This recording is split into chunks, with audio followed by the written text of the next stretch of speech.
महाशिवरात्रि की व्रत कथा। एक बार पार्वती ने भगवान शिव शंकर से पूछा, ऐसा कौन सा श्रेष्ठ तथा सरल व्रत पूजन है जिससे मृत्यु लोक के प्राणी आपकी कृपा सहज ही प्राप्त कर लेते हैं। उत्तर में शिव जी ने पार्वती को शिवरात्रि के व्रत के विधान बताकर यह कथा सुनाई। एक गांव में एक शिकारी रहता था।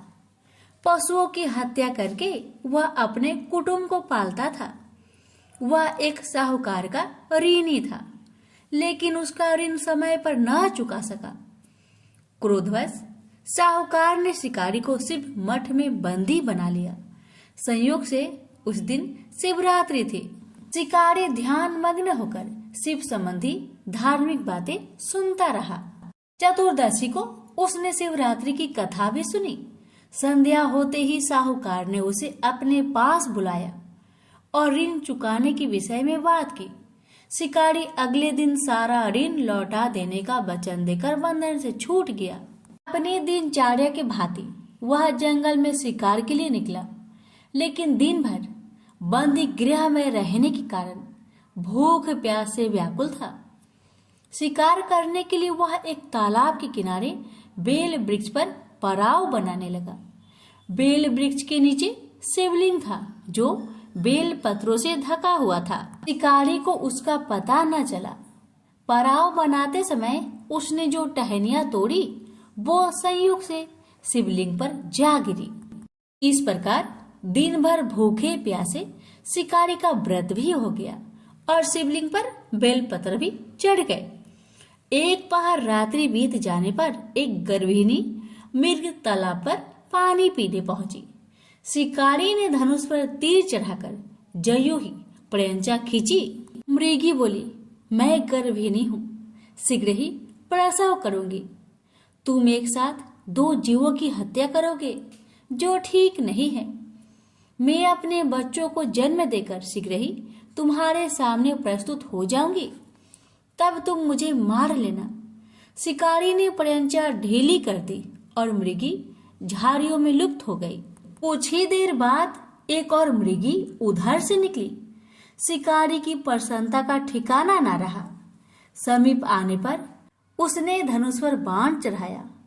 तब उसे देख मृगी ने विनम्रता पूर्वक निवेदन किया, हे पार्थी, मैं थोड़ी देर पहले ही ऋतु से निवृत्त हुई हूँ, कामातुर वीरहीनी हूँ, अपने प्रिय की खोज में भटक रही हूँ।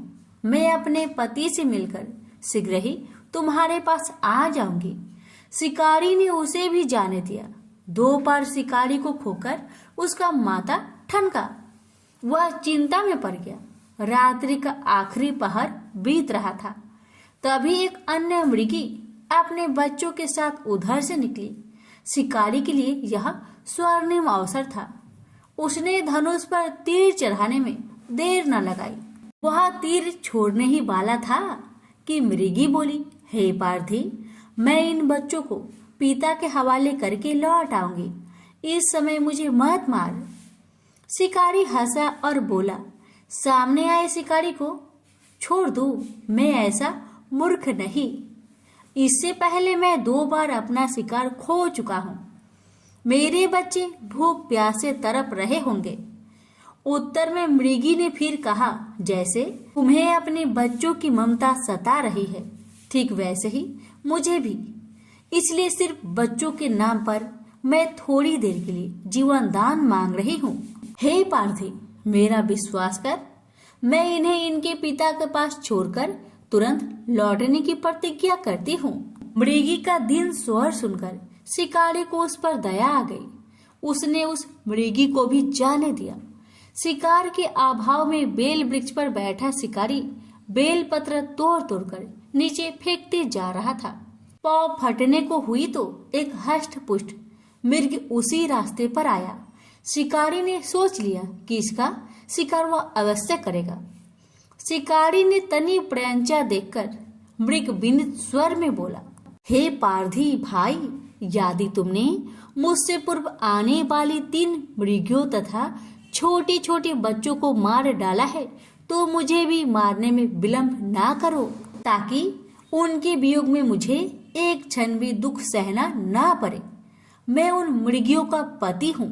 यदि तुमने उन्हें जीवन दान दिया है तो मुझे भी कुछ क्षण जीवन दान देने की कृपा करो। मैं उनसे मिलकर तुम्हारे सामने उपस्थित हो जाऊंगा।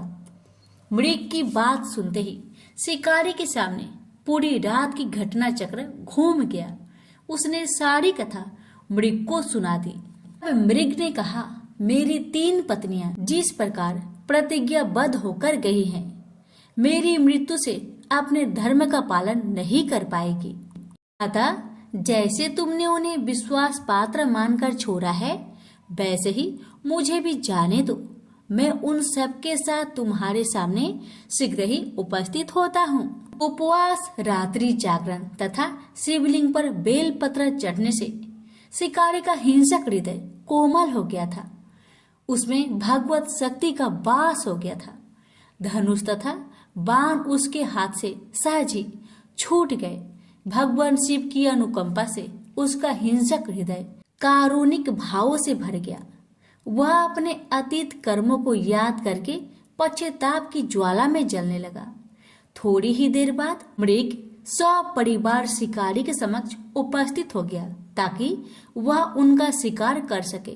किंतु जंगली पशुओं की ऐसी सत्यता, स्वाभाविकता एवं सामूहिक प्रेम भावना देखकर शिकारी को बड़ी गलानी हुई। उसके नेत्र से आंसुओं की झड़ी लग गई। उस मृग परिवार को न मारकर शिकारी ने अपने कठोर हृदय को जीव हिंसा से हटा सदा के लिए कोमल एवं दयालु बना लिया। देवलोक में समस्त देव समाज भी इस घटना को देख रहा था। घटना का परिणति होते ही देवी देवताओं ने पुष्प वर्षा की। तब शिकारी तथा मृग परिवार मोक्ष को प्राप्त हुआ। तो प्रेम से बोलिए हर हर महादेव, माता पार्वती की जय।